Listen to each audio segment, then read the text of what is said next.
transportation planner in Mountain View. Now, I just want to take a step back and say, yeah, Mountain View has an active transportation planner. That is pretty cool. Not every city or municipality has an active transportation planner. Usually it'll get thrown in a portfolio for an engineer or planner or something. You know, they don't have a dedicated person to this. So Mountain View is privileged enough and is awesome enough to actually have someone like Brandon, who is a bicyclist first and a planner second. So that's pretty awesome. So this week we're going to talk about, you know, best practices, guidance, and oh my goodness, there's another term. Best practices, guidance, and basically just like when you do bikeway design, there's very specific things that you need to take into account. That doesn't mean that you can just do, you know, designs that don't make sense willy-nilly.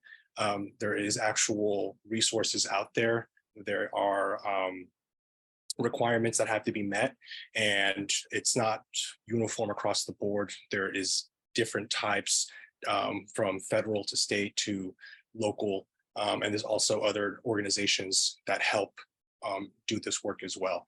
And Brandon is going to be going through some of those organizations that'll actually tell you and show you, give examples, and that is going to help us as we, you know, do this work as advocates, as we talk to city planners and council. We can use what we learned here today to put forth, you know, that feedback that's actually going to be helpful to them, and also to bicyclists in the area, so that we get the best project possible. Before we do that, I actually want to make a couple of announcements really quick, and then we'll get going. The first thing we're going to talk about is Bike Summit Awards. Voting is happening now. It's already happening. We have over 200 votes so far. Our goal is to have over 400. That'd be a great sample size. Coincidentally, Brandon has been nominated for Professional of the Year. So if you love Brandon and you want to give him a vote, feel free to do so there. There's also great projects in San Jose and programs in the San Mateo County that have been nominated for the various nominations. So it's please do that. We want to hear what you think. We want that input. Share it with your networks. Share it with your people. We're doing our part as staff, but you know, you can tap into your networks and help out as well. We're going to share a link down there with the Bike Summit nomination form, or Bike Summit voting form. And then we're also, you know, we're doing, Sonia, we're still doing early bird pricing for Bike Summits? Yes, early bird closes Monday. So early bird closes Monday for the Bike Summit. This year, it's sponsored by the Mountain View, and it's being held at the Mountain View Rec Center, which is a beautiful venue. From what I hear, we did it a couple of years back there. It's going to be a great time. The agenda was just released. Take a look at that on our website, and we're going to have a proper happy hour with booze. So I'm really excited about that. Brandon's also going to be doing a bike ride as part of our Bike Summit. We're going to have a ride through Mountain View, and there'll be an afternoon and a morning option for you to do that. So that'll also be down in the chat, links to vote for program, professional, and project of the year, and also just to register for the Bike Summit. We really would love for y'all to be there, especially if it's in Mountain View, because it's just going to be a great time. Okay, so with that, I'm going to turn it over to Brandon, and we're going to get going. Thank you so much, Anthony. And so I'll talk with you all today about, you know, standards, guidelines, and how we can and government work better with you, advocacy, to make sure we get projects that work for the people. So let me grab the screen. Someone else is sharing the screen, so I need them to stop. Is that someone else, me, possibly? Anthony, I think that was you sharing music, so I think stop. All right, let me try it again. Okay, still saying cannot share screen while other participant is sharing. Let me just see. Can you guys see my slides? No, not yet. Okay, so it is not me. Anthony does still say that you're sharing screen. Go ahead and try that now. I got it now. Excellent. Okay. All right, so let me bring these up. So we will take questions periodically. So you can put questions in the chat. This is not the screen I wanted you guys to see. 1 second. Let me reshare the screen. Screen 2.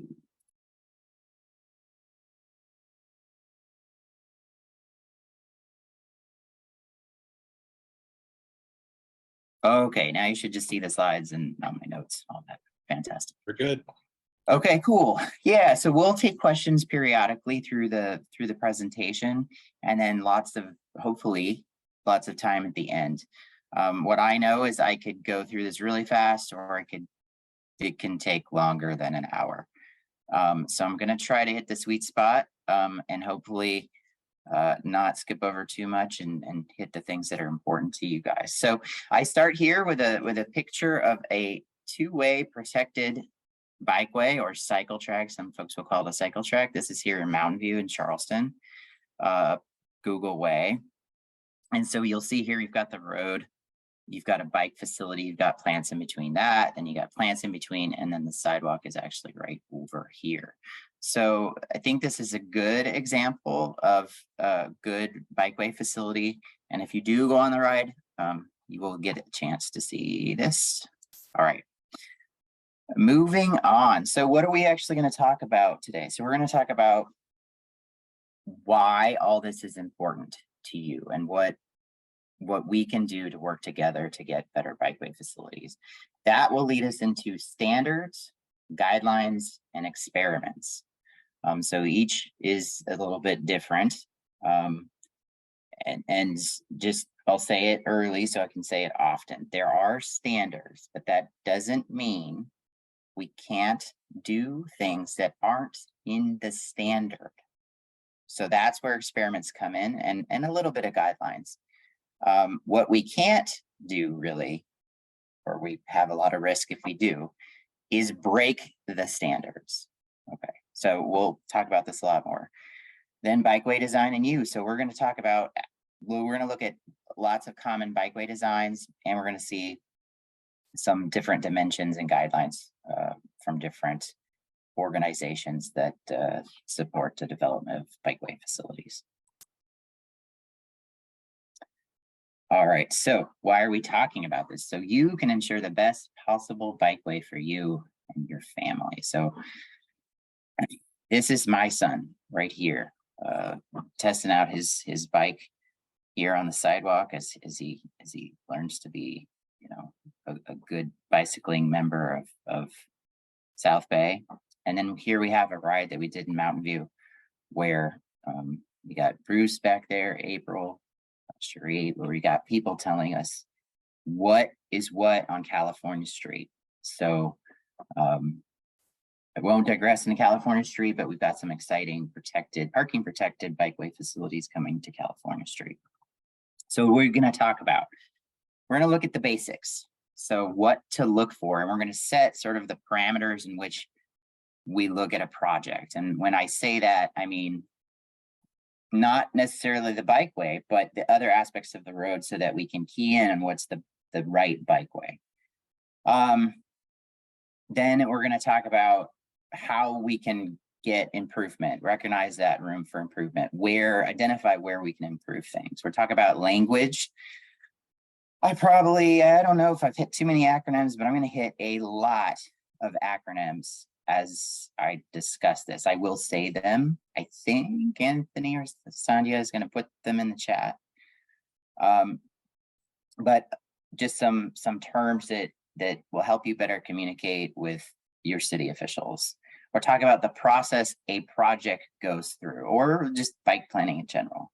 And then references to improve your requests. So hopefully with this PowerPoint deck and the recording, it will literally give you the links, click on it, heads to the reference. You can read for yourself what the different guidelines are and check for yourself that they are being applied in a way that pleases you in the projects we are providing to you.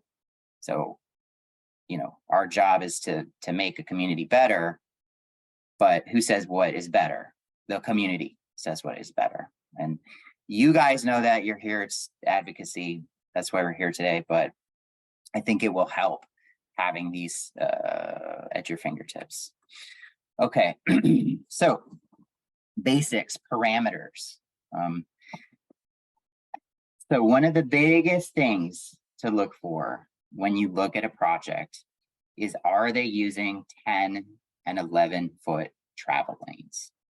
And when I say 11-foot travel lanes, I generally mean those are for buses. Cars are 10 feet, buses are 11. So let me, let's see if this works. Let me click on NACTO real quick. This should load up.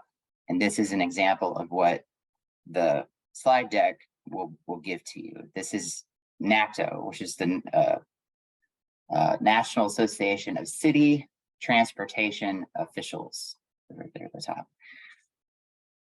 NACTO is sort of the leading edge of design in bike and pedestrian facilities and in general road facilities. So what they're talking about here is lane width, and they're talking about pros and cons of different lane widths. And then this is the good stuff. This is showing you various peer-reviewed data, so done in universities, and how the lane width corresponds with crashes, or 85th percentile speed, which is a significant impact on the severity and frequency of crashes. And so, as you might imagine, I think folks on this call would know, if you're operating at a 10-foot travel lane, speeds are slower. And as the travel lane gets bigger, the drivers feel more comfortable and speeds get faster. And we don't want speeds to increase. So that's NACTO here. And then I won't, let me click back to the presentation. I won't, for the sake of time, go through all the other ones here, but Federal Highway supports 10 and 11-foot travel lanes, and that is the Federal Highway Administration, FHWA, and then the Institute of Traffic Engineers, ITE, also supports 10 and 11-foot travel lanes. This is so, this is so important because you can have a design rolled out that has, say, a 4 12-foot travel lanes and 2 conventional bike lanes. If we go to 2 10s and 2 11s, making an assumption that our buses are running here, then we're going to pick up the space to now protect our class 2 conventional bike lanes. And we can go to, and I'll talk about what a protected bike lane is, but it's where there's a buffer space with a physical object in it.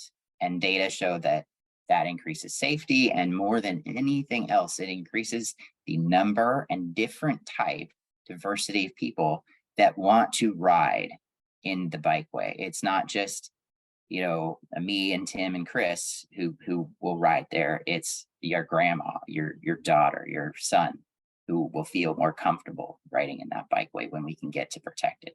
So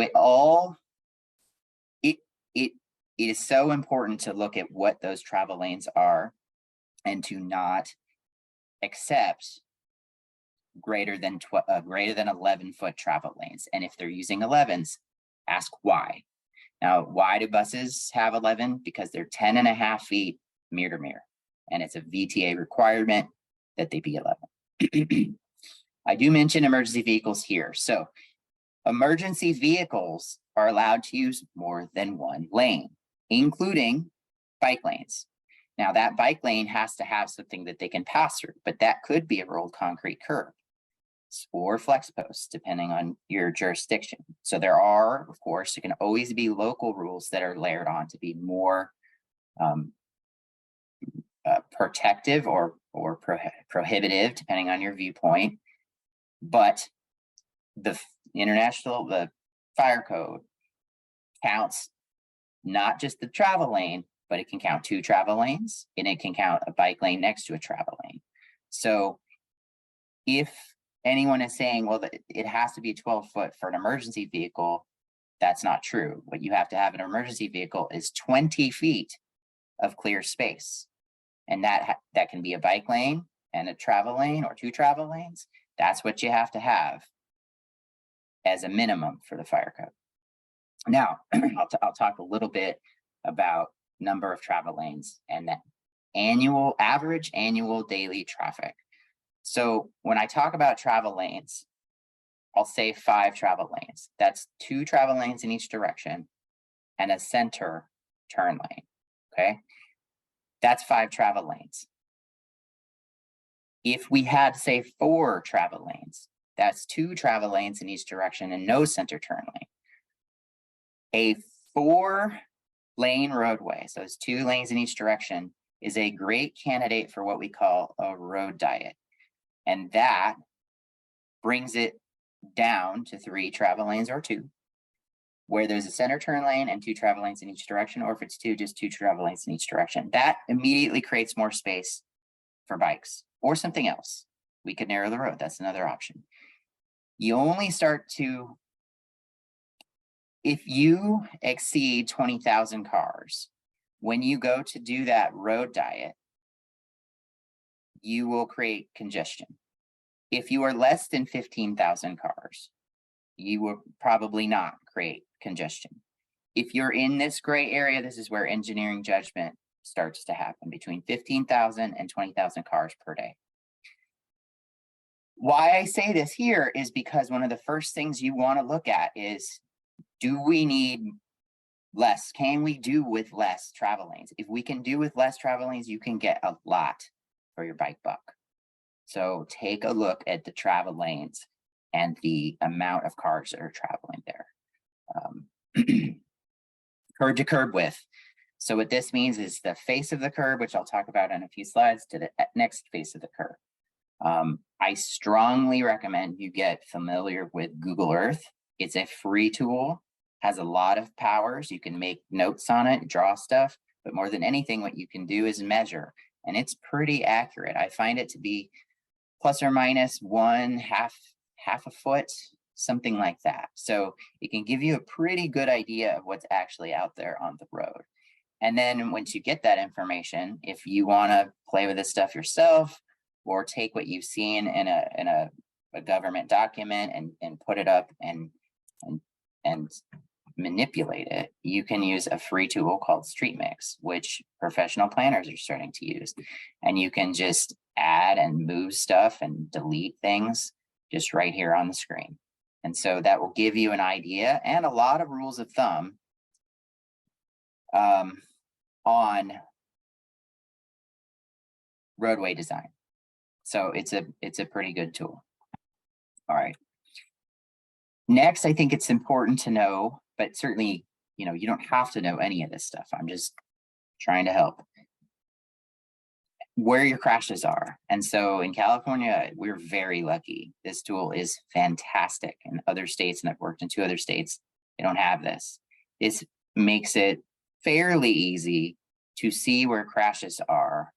And you will get the information, this is from Berkeley, before the city of Mountain View at least puts that out on the website. And we do put it out on the website, but usually the crashes are showing up on TIMS, Transportation Injury Mapping System, before we get a chance to do it.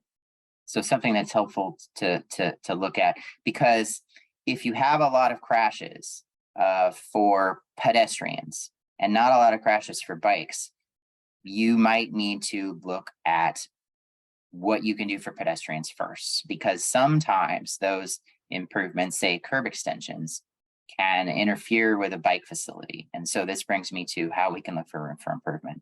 You have to think about the competing interests. Pedestrians, in a way that, I certainly want to serve pedestrians and protect pedestrians, frankly, more than cyclists. I identify more as a cyclist, but we are all pedestrians.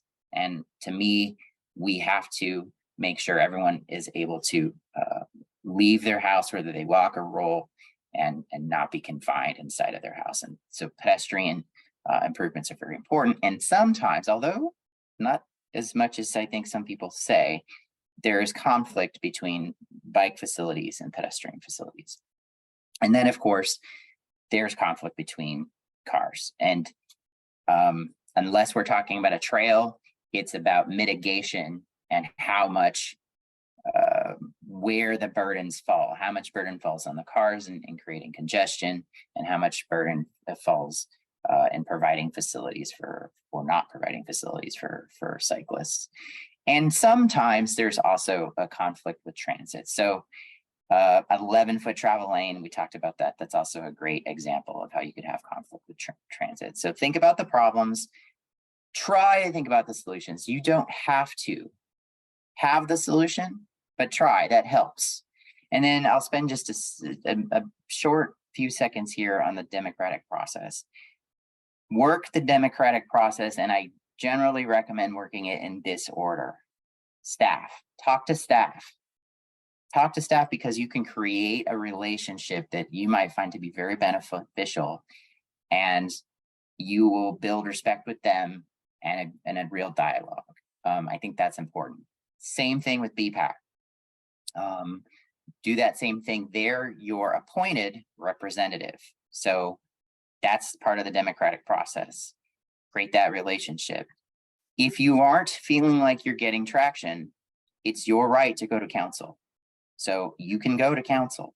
I encourage you to start the process, staff, BPAC. If you need to go to council, go to council. Okay. And every step, be kind. Every step, be kind. That's my advice. It just helps those relationships, and you can get a lot more being nice than you can being salty. Hey, Brandon. Yes. No, it's all good. We were earlier seeing only the Tim's screen, so just want to make sure you're sharing the right. It's all good. Thank you. Are we back on the? Yes. Okay.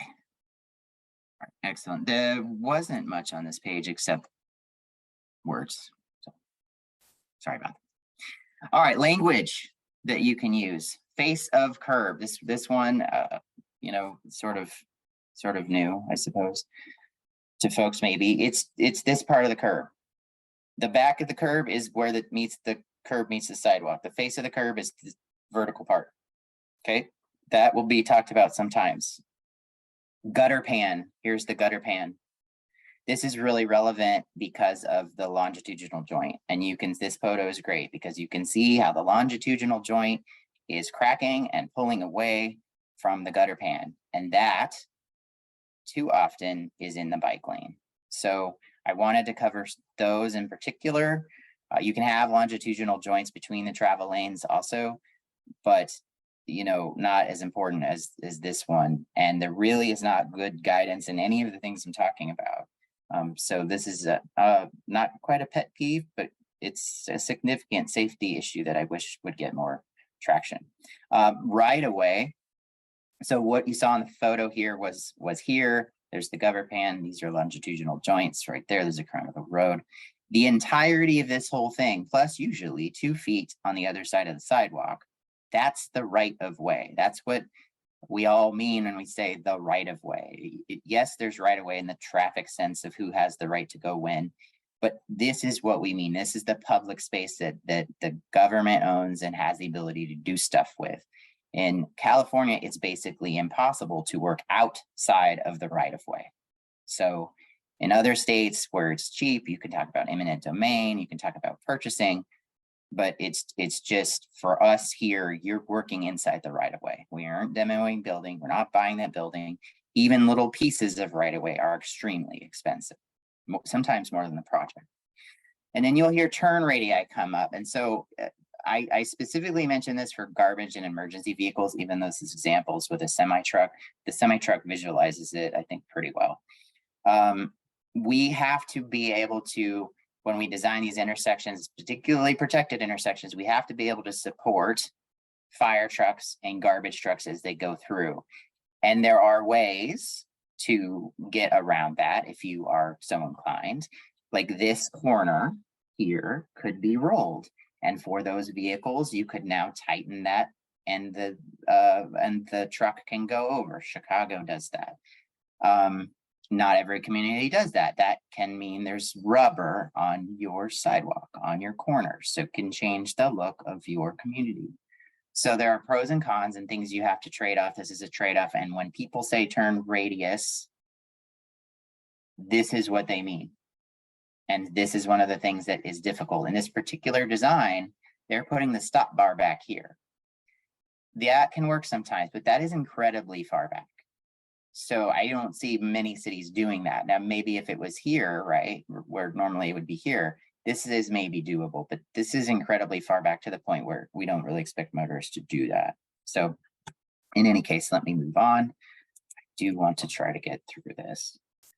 All right, so the design process. I think it's really important for y'all to know the design process so that you can make sure you're being included in the design process.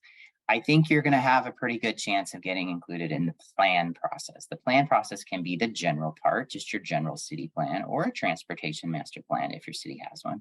Mountain View doesn't. It's not uncommon for smaller cities to not have a transportation master plan.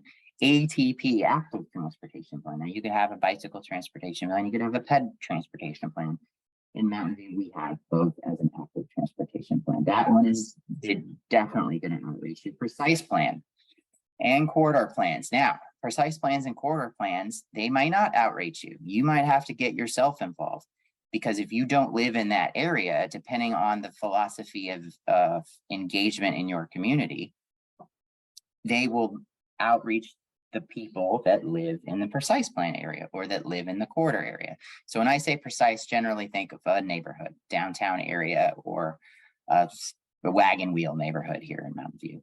And then corridor, think of a street. So we have an El Camino Real streetscape plan, and that's a corridor plan. So it's everything that fronts El Camino Real. So those will set out policies, concepts. A lot of them have concept statements in them. Not all of them. Obviously, if general plan and ATP is not gonna have a concept statement. A concept statement is maybe a cross section that says we're going to do protected bikeway. We think it's going to generally look like this, but it is not measuring things. It is not getting down to the ground level and saying this goes here and this is where this is, and we've measured where the pothole, the utilities are, the utility covers, and literally had people go out and flag it. When we have moved to that stage, we reached 35%. Okay, these blue areas are great areas for input. Okay, so 35% is a really good idea of what we're going to do. Not a big deal to change stuff. 65% can still change big things. Really would rather not. Let's work out the details. 95%, big things only change if it's a serious danger. Okay, if it really costs money, delays other projects, delays that project, it sends things awry when you start to make changes at 95%. 100%, this is the last check. Like, this is not to make any changes. It's just to check like idiot things. Like, did you put the right scale on the drawing? Did you, hopefully if you didn't catch all those things, like the T's and the I's get crossed and dotted. And then the bid is, this is where the contractors bid on it. And you can make changes in a project that is actually in construction. That costs the city lots of money because the contractor already has the contract, so they can charge you whatever they want. There's a competitive process. So a change order after the bid, we really want to avoid them. References to use. I'm going to blast through these because I'm going to spend some time on them here in a minute or two. So Caltrans has memos and design informational bulletins. We will talk about the relevant ones. Those can be very helpful. And you can have references, of course, in your city, those plans that I talked about, those are very helpful to know. And then the Caltrans ones are extremely helpful also. VTA, a little less helpful. This is basically what we would reference if we need county guidance. Federal Highway Administration, that's what it sounds like. And they provide guidance. And in the ways that they provide standards comes through the MUTCD, which we'll talk about here at the bottom. But the Federal Highway Administration has really lots of great guidance, and it's varied. Make sure you get the latest if you can, but they do a lot of good guidance work. But they're guidance, they're not standards. Caltrans supports NACTO. I will talk, this is a memo that I will talk about. This introduces NACTO, which is always looking for the latest, and they will process in their website the actual peer-reviewed information coming out of universities and summarize that and then provide guidance. So there is a memo that says Caltrans supports NACTO, AASHTO, and ITE. And AASHTO and ITE are great, no shade, but NACTO does a lot. And if you only want to spend time doing one thing to learn about this, go to NACTO, because you'll spend a lot of time, because they have a lot of good information based on research. Okay, AASHTO is the American Association of State Highway and Transportation Officials. They are the sort of the forerunner to NACTO. They are great, but they are much more slower, and there's much more review, and they interact with more national and rural people. So let me put this here with NACTO. I did not say this. You have to have a population over a certain number. I don't know if it's 250,000 or 400,000, but you can't be part of NACTO. Mountain View cannot be a part of NACTO. San Jose is a part of NACTO. AASHTO is more wide, therefore it's got more voices coming into it, and they are going slower. The good news is we're supposed to have a new AASHTO guide, which I am very optimistic for. I know some people working on it next year. ITE is the Institute of Traffic Engineers. So these are traffic engineers that go to school to deal with capacity, how to move cars through an area. Also, the more modern traffic engineers, one Mountain View is included, he goes to school to learn how to keep people safe. He'd say that. So IT can be a great resource. They've got good information, but it is also coming from the people making the decisions, whereas NACTO can sometimes, I think, feel like an outsider coming to the people, the engineers and city halls making decisions. ITE is their trade group, and there's value in that.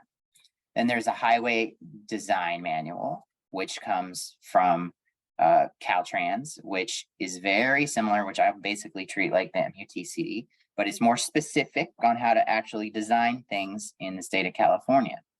And then there is the MUTCD, the Manual Uniform Traffic Control Device. You have probably heard about this, and you will certainly hear about it in the future. And at the federal level, it's undergoing a review, and it hasn't been reviewed since 2009. The MUTCD sets the standard. Okay, so I said this before, I'll say it again. You can experiment or go beyond, but you should not be doing things contrary to the MUTCD. And that conflict does exist in this field. And there are folks that believe the only thing you can do is the MUTCD, but that's not true. So I have a whole slide on experimentation, and in California it's easier. That's where I'm talking about the memo that talks about NACTO, AASHTO, and ITE. What Caltrans said with that memo is these guides you can consider. Okay, so here, and this is more of what I talked about, but it's more for you to reference later. All those, the MUTCD, Highway Design Manual. So there's a federal MUTCD, and then each state adopts, and California has made some amendments, which are good, better than the feds. And that's the one you want to look at. HDM, we talked about it, Highway Design Manual. Now there's city standards too, maybe. In Mountain View, we do have city standards, and I put them here. And the thing about city standards is it's a lot of effort for folks who are very busy to go and update them. We're trying to update them in our active transportation plan, but they are treated as a baseline. And I know because I've had some pre-questions that some folks feel like every project is reinventing the wheel. This is where you would not have that. The current problem is, and it's a good thing, that bicycle standards have been so, they've been evolving and iterating and getting better. I can speak for Mountain View, although we are working on it right now. It has been difficult for us to update this to keep up with those things. So I would imagine that's similar in other cities. However, if you manage to get your city standards to be what you want, like you as the people on this call, it makes things much easier. That gives you that this is what we do kind of philosophy. I believe, I don't have this to source, but I believe Oakland has just adopted NACTO. Now, what they did when they did that, though, is they made things simple, but they gave over control. Of course, they're a member of NACTO, but anyway, they gave over control of what their standards would be to NACTO. Okay, we talked about the guidelines. I'll talk about experimental stuff here in a little bit. And by that, when I say you can do experiments with the MUTCD, there is a federal highway process to do that, which we will talk about. So here are all pictures of your manuals. Hey, Brandon. Yeah. We have a couple questions. Can Yeah, we let's take a do it. pause here and Yeah. get some of these? So this one is in relation to the AADT, and people want to know how they would find, you know, what the capacity would be for a given street in a given city. Well, in Mountain View, with our active transportation plan, we will have a map that shows our historical AADTs. It's possible San Jose or bigger, more technologically advanced cities have a website that updates regularly. There are devices that now can count this very quickly. In Mountain View, we don't have any, and smaller communities don't. So you only sort of get an idea of what those AADTs are based off of that information. And prior to the ATP, we didn't post it. You don't know it. In other states, so in Iowa, which is the last state I worked in, some of the major routes are counted by the state government as one big contract, and all the jurisdictions put into the pot to have the state do that. Now, to my knowledge, that is not the case here. So it is not even easy for us to know the AADT.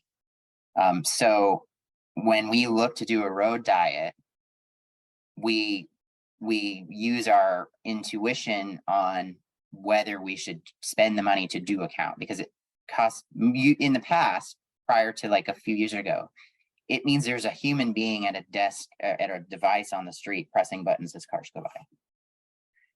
So it's expensive. So I don't want to over answer the question, but yeah. And then how would you go about getting, you know, your city to adopt a specific standard? Is there just having these conversations with staff, basically? That's the first step. The best place, but it's a point in time, which in Mountain View is every 5 years by our desire, and then it's more like every 8 because of staffing reasons. You want to get it in that planning process, because then the council has to approve it, you know, and you want the council to approve things to be good democracy.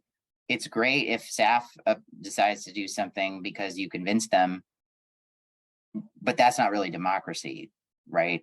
So it's ideal to have it come through a planning process, but you know, for the folks on the call, you just want the right thing to happen. So if you can convince staff to do it, that's a good place to be. Pat also. Okay, I think that's good for now. It's there's a lot of good stuff we got to get to. Right, and I talked a lot about this, so I talked about the MUTCD and what it means, and most communities go above the MUTCD in some way, including Mountain View. And then in California, it has been formalized with this memo. NACTO, ASTO, ITE. Some communities do things that are not in the MUTCD. And so I will skip these other, okay, I'll talk about advisory bike lanes. There's a white paper about advisory bike lanes, which are dashed lines on the side of a facility here. We'll just do this as the example. So let me load this up. They're not a real bike lane and that a car is able to, so please work, and that a car is able to drive through them. Please, please, please. Here we go. These are advisory bike lanes. So you couldn't get bike lanes in because it's too narrow and you didn't want to restrict parking. So you advisory bike lanes. So cars, when they're by themselves, they drive through the middle. When there's two cars, cars are allowed to use the bike lane, which is why it is dashed. These are experiments. This is a white paper that analyzes all the different locations in the United States and Canada that did an advisory bike lane. Half went through the experimental process with Federal Highway. Half just did it. Okay, I guess I do want to show a local example. So let me show a local example. This is in Mountain View. There is no design guide that I'm aware of that does this for the merge from a bike lane here to here. The design guides you'll see NACTO has a line that goes like this, right? It's usually shorter. So the bike lane would come up here and then make a jog, and then that would be dashed. We are dashing the entirety of it. And that was a decision that was made prior to me. It's, as far as I know, unique. That's not against the MUTCD. It's not in the MUTCD. And we didn't do the experimental process. But you know what? We aren't seeing crashes and you all aren't complaining about it. I have mixed feelings only in that it's kind of nice to know the exact path the bike is going. On the flip side, it's kind of nice to have a ton of green paint. So you're very visible that you're entering a bike lane. So this is an example. But very few communities violate the MUTCD. I provide you an example. It's pedestrian related, where the city of St. Louis is continuing to violate the MUTCD. If you violate the MUTCD, you have the potential to lose federal aid funds. I've never heard of that happening, but you do. This is the one. You have significant risk in tort liability. That's true. That's true. If you're going to violate the MUTCD, you better do something that is safe. So you do have increased liability, and that is why you will hear so many people be afraid to deviate from the MUTCD. But let me be clear, it's okay to deviate from the MUTCD. You just have to do it in a certain way. And in California, it's easy because you got NACTO, AASHTO, ITE. Follow that, you're okay. Okay. Highway Design Manual tells you exactly how to draw this stuff that complies with MUTCD. Okay, I have to pick up speed here. Memos, these are important memos. This is all about protected bikeways. Read it, it's great. I missed a link, so sorry, everybody. I'll try to get it before I send it out. I want to show you the Caltrans memo on design flexibility, because this is very important for folks when they are talking to their people. In addition, the AASHTO guide is allowed to be used. And up there, it talks about NACTO. Here we go. Other references that can be used. NACTO, bikeway design, urban bikeway design, ITE. So here it is. NACTO, ITE, 2 NACTO guides, and AASHTO's guide for bikeway development. This is from California. You're allowed to do it. Okay. All right. Federal Highway, VTA has a really new community design and transportation manual. Take a look at that. That's good. There's so much from Federal Highway, but all of its guidelines, just keep that in mind. Countermeasures. Okay, that's quick stuff. Crash modification factors. If you're a real technical person, this is where math comes into safety. So it will tell you if you add a raised crosswalk, how much you should expect crashes to go down. If you add a bike lane, how much you should add crashes down. And guess what? It tells you how much you should expect crashes to go down from a 10-foot travel lane. Honorable mention, MassDOT separated bikeway guide. So good. So good. I'll talk a little bit more about that later. ASHA, we talked a lot about it. NACTO, we talked a lot about it. ITE has a lot of stuff, and some stuff I know people are particularly interested right now. Prohibition on turns on right and signalized intersections. Experimental process. This is a picture from Federal Highway Administration's website showing things currently in experiments, left turns, advisory bike lanes, green sharrows. This is how, this is their words right here, saying you can do things that are not compliant with the MUTCD. How you do that? Go to the website, fill out the paperwork, do the process. I've never been involved with it, but I'm told it's onerous. That's why some communities don't do it. And then it will show you active experiments that are going on. Okay. All right, we're doing okay, but it's going to be close. So we may a few more minutes if Anthony and Sonia are allowable of that. But here is a chart of the various things I've talked about and the various organizations. I left ASHTO out because they update. It's like next year. It was supposed to be last year, but this is how these things are. So roadway capacity, MUTCD, HDM, they're traditional. They support vehicle capacity. Travel lane lists, here we are. You can see all these things. I want you to see it so you can see it later. Caltrans memo, this is the thing, right? This helps us quite a bit. I missed the link there. I'm gonna have to get back to that.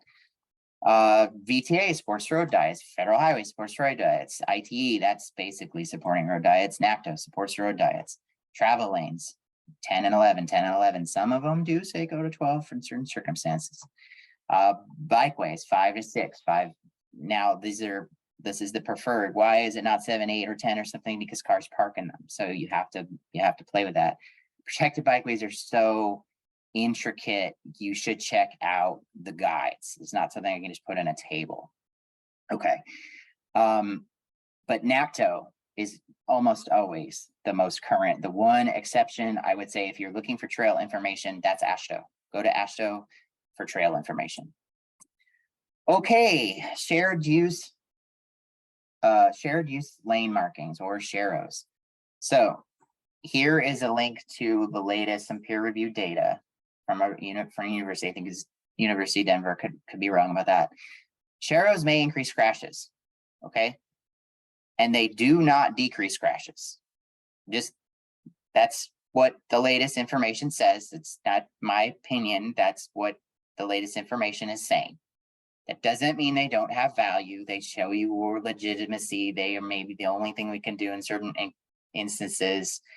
They can be directional, and those are especially good if you have a bike boulevard that has more safety improvements, which we'll talk about bike boulevards. They can be green and per experimental right now. This is an example of a super sharrow. I want you all to also know why these dashes are here is the same reason that this should be followed. The engineer has found the safest place for you to ride on the road is the center of the sharrow. When these dashes were added, it got better compliance. We did not, they did not. This is from Cambridge. We did them in Cedar Rapids, did them in Chicago. And we did them in CR without experimental. We just did them because we saw that Boston and Cambridge and Chicago had success, and there were peer-reviewed research papers we could point to. We never were sued. They're still there now. So you can go down to get you to go down the middle of the roadway and not in the door zone. Always look for the may use full lane sign. Don't have share the road. We need to tell drivers you can use the full lane. Okay. Bike boulevards, there's so many things. Check out NACTO, check it out. You can have signs like this that are different. You big old markings, little markings that tell you it's a bike boulevard. You can have volume control. This is Palo Alto. Only bikes and peds can go through. You can have speed control. I show you the speed hump because this one lets bikes go at speed, cars slow down, and emergency vehicles go over this. That's their wheel well length, and then they don't have to slow. Okay. This is not working. What the heck? I showed Anthony this. Oh, it's doing this. That's great. Okay. Conventional bikeway. So you all know conventional bikeway. But what I want to hit up is this is an integral curve. There is no longitudinal joint. That's what you want, whether that's concrete or asphalt. This is what you don't want. And you can ride in Mountain View, and there are some that are like we're using the minimums, and that joint is in the middle of your path. It's not good. I will work to get that changed. This is one way you change it. Okay, buffered bike lane. All right.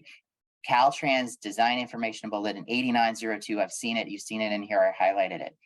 That says if you ever do a buffered bike lane, you must consider flex posts. Or sorry, a protected bikeway.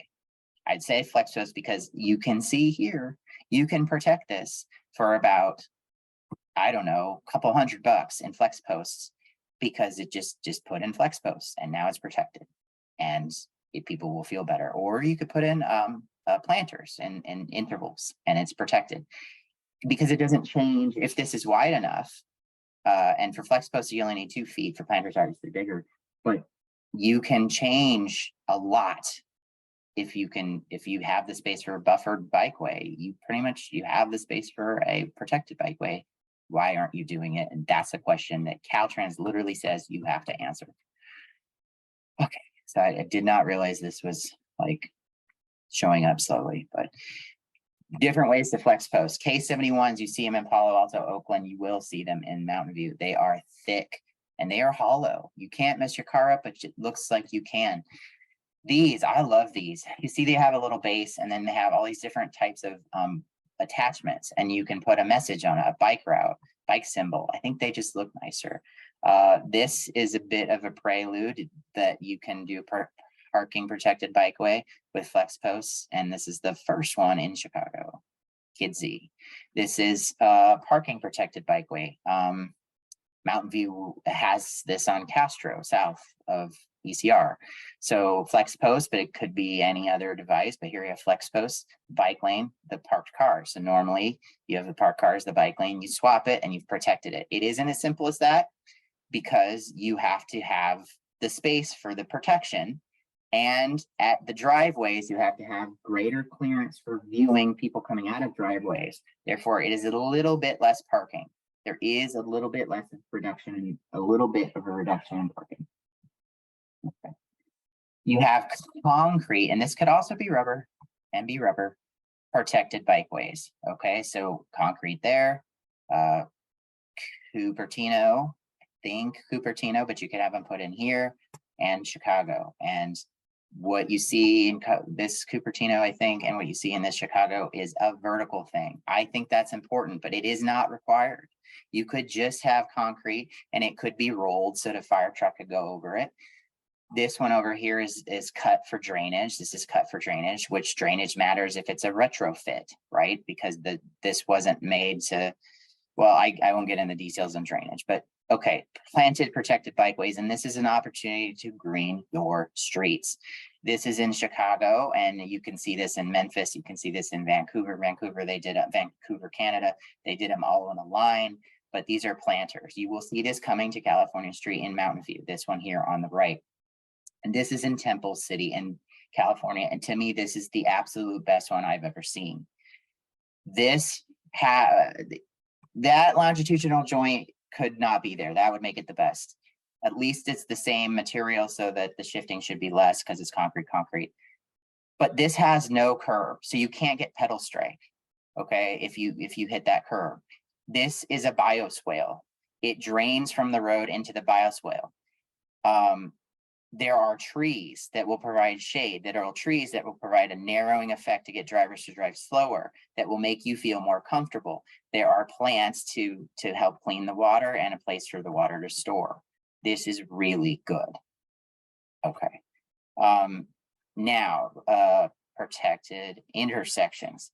We have an interesting, I think a pretty darn good one in Charleston and Shoreline here in Mountain View. I have to highlight, Anthony, don't hook me yet. I have to highlight number 4, this 4. A lot of consultants have been turning in drawings to us that don't have enough space at number 4.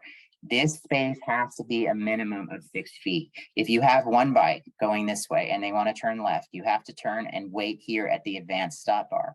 And the second bike that's going straight, they come behind, they go like this. If this is not 6 feet, the second bike will literally strike the first bike because there is not enough space. So I've seen designs where there was no space. It will not work.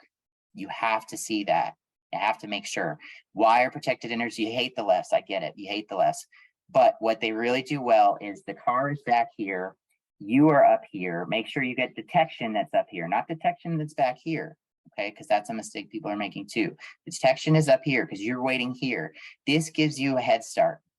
Okay, if you can't do this, you use bike signal. Okay, and then the bike signal starts the bikes before the cars, so that way when this car makes that right, the bikes are already there, or they're cleared, even better. Plus they have to slow down. There's so much to say. This particular one here bends out, which is even better, although I've been told by BPAC members, maybe one who's on the call, that they want them straight. Here's one there, it goes straight. What I selected this intersection, not just because it's Mountain View, because it's almost a sampler of different ways to do a protected intersection. This right here, this is the minimum. This is what 6 feet looks like. This is not the minimum. This is what bringing in more capacity does for you. This is very small. And this is in between. And this is straight, and these are bend outs. So it's got a lot of options for you. Plus, you can green the street in the intersection. And my final photo will show you that. But here we have shared use path. I'll be very brief. This is Indianapolis Cultural Trail. Check it out. Stevens Creek Trail, somewhere in Monterey, forgive me. But these are different ways you can increase capacity. So this is what the standard trail looks like. Now, the standard trail is 10 feet. You don't want that. You want 12. But if you've got a lot of bikes, you want cultural trail, peds on one side, bikes on the other. You want whatever Monterey did here, and you can do it when it's more narrow. You can do it when you have more space and make it look great in Indianapolis. And this sign is also great. And who to yield to? Pedestrians. Okay, now questions, last thing. Green streets, Bruce wanted me to say this, in your intersection, and I wanted to say this because it's cheap. You can do it cheap. This is just mulch. And no, this is not from that. There's pine trees above this, and they're dropping their things in there. Underneath this is mulch. And that mulch, I checked after our storms, that mulch was not on the street. These things were all blown down from the street. This picture is taken right after the storms. So here you have the bike not blocking the bike lane in the queue space. He's not even all the way up to the front. And this is actually 6 feet. So this is what the minimum looks like. If you can't put irrigation, if you can't put native plants that don't require irrigation, if you don't want any of that, you can still do better with mulch because it's cheaper, less concrete, no heat island effect, and it gives you the ability in the future to green the facility. Anthony, will you give us more time for questions? Yep, a few here. Before I ask you a question, April put in the chat, we do have a Green Complete Streets inclusive bike infrastructure panel at the Bike Summit this year. So if you care about that, go to the summit. Let's see. Someone had an interesting question. I think it was Nick, and it was about that gutter pan. Is it possible to pave over them, or is that something you have to do? You have to just redo the entire, facility? Yeah, I think you have to redo the entire facility. If you paved, so it is possible to pave over them, but you will just create a thicker longitudinal joint because eventually that this similar material will shift. Okay. Yeah. And Jordan asks, what about leading pedestrian indicator used instead of a dedicated bike signal? I am firmly against having bicycles work off pedestrian signals. They are on the street, they're not on the side. I get that there's a logical argument for it, but it means there's a whole new set of education we have to do to, hey, look at this, and only in these circumstances, because in certain circumstances, we want the pedestrian out in front, right? We have roads, El Camino, Escuela. We want pedestrians to clear first and get out into the road, including bikes. We don't want pedestrians hit by bikes either. They're separate. And I think they deserve the same treatment that cars get when it's appropriate. Thanks, Brandon. And then here's a really specific question. Does the work done on Caltrans or the work Caltran is doing on El Camino Real, are they following the NACTO guidelines as well for that work? No, they are following DIB 8901. Maybe 2. It was 2 as it came out in February 22, and their design started before that. Which means there are not protected intersections, but fortunately there are protected bikeways.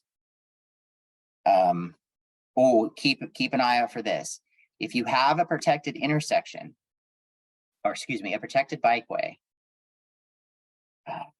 and it goes all the way to the intersection, you have a red hook problem unless it's protected, a right hook problem unless it's protected or bike signals are used.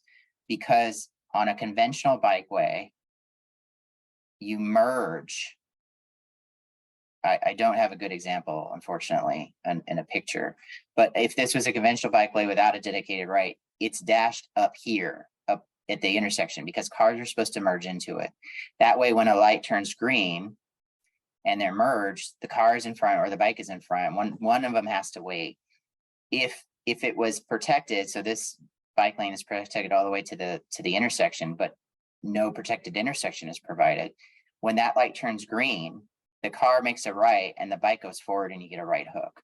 So if you have a protected bikeway and you don't have protected intersections, you have to drop the protection prior to the intersection so that cars and bikes can merge together. And here's more of a process question. What if a design at 35% doesn't have the bicycle facility done or even included yet, not allowing people to actually provide the feedback? And they're telling you that it's going to come? Well, let's just say they're telling you it's going to come. You got problems. You don't add a big old thing like that on purpose between 35 and 65%. If there was purpose to do it, it would be done before 35%. Now that doesn't, so let's say it wasn't on purpose and community speaks and they want it. It's a bigger ask, but I think it's still okay. Of course, I would say that, but between 35 and 65%. If you're asking for a big change like that between 65 and 95%, you got to have really good reasons. Okay. And is there any interest in more traffic circles instead of all this traffic signalization? I think I know the answer to that. Go ahead. Yes, there is. and that's a fair hole in my slides. But if you go to, I believe it's chapter 7 of the MassDOT guide, they have a protected intersection, a protected roundabout no, it's chapter 4. Okay, chapter 4. Let's see, I think it's like 36. Close. Sorry, this is totally we're seeing. We're trying to get this in a plan to do this in Mountain View here. So circular intersections, they don't even have to be this big and like perfect, but they have value depending on the traffic volumes in making things better for bikes and peds by lowering crash severity. But if you have the space and you are able to fully protect it, you have the bikes go right around here and come out the side. They don't mix with the pedestrians.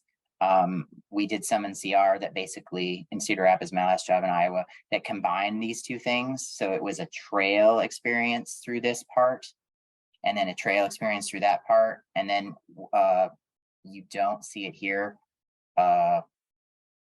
But what we did there is we had a bike on and off ramp. So it was at a 45-degree angle here to reach that combined area. But the best is not to combine it. But we did because we didn't have a ton of bike traffic. The best is not to combine it so you don't have bike and ped conflict, but you have basically no conflict with the cars except at these points.